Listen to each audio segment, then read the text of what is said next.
Hello, this is Peter Ward. I want to show you an experimental feature in GPXmagic 2.3. It's this little button down here in the experimental zone, draw on a map, and you can see it brings up a new map. It should be centered on your location. I'm just going to hop up to somewhere where it's hilly, near Glasgow, and I'm tilting the map. You can see that this map has terrain. Sometimes it takes a little while for the terrain to arrive, so you will need to wait and confirm that you have terrain before you move on and start drawing on the map. There are some tools top right. You can start again by clicking on the trash bin. You click to add a point. I've only added 2 points here, so I've got a very basic route, and you can see it looks straight, and you're thinking, well, where's the mountains? And the answer is it only samples elevation where there are points. So to fix that, I'm going to interpolate the track, add a point every 50 meters. You can see now if we zoom in we have more points. Now I use the existing feature in lift and shift to go and fetch the elevation from the map, and there it is. My goodness, that's actually quite a ride. I think if we look at the figures on that, it is in route segment detail, it's over 36%, and it's a long one, isn't it? So probably not intended to be ridden, that's why there's no road over it. Of course I could make it rideable in GPXmagic because I have a ability to limit the gradients, so I could set the maximum uphill to 20%, maximum downhill to 20%.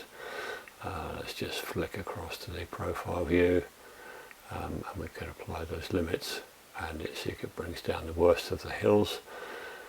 So theoretically, smooth it slightly using one quick click fix or one click quick fix, and there is a route that's fairly boring because it's a straight line, but hypothetically rideable.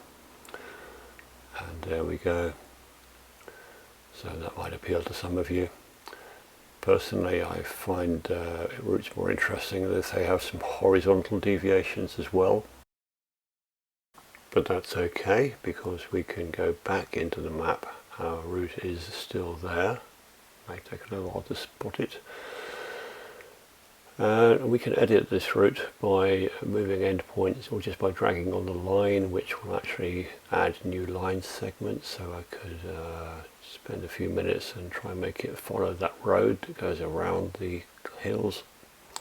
You can obviously spend as long as you like on this, and I know that some of you are very keen on making routes follow the roads. It's always a compromise between accuracy and smoothness. So just to prove the point, I'll stop there. Well, I'll follow a couple more bends. That's missed the worst of the hills. Probably still a bit hilly. Let's lift it back into GPXmagic. You can see now it's got some shape. I need to perhaps see it better, and I need to repeat the process of adding the extra points by interpolation and then getting the new elevation data off of the map. Bingo, much more interesting road. I'll use the one click quick fix again, and we'll take that one out for a ride.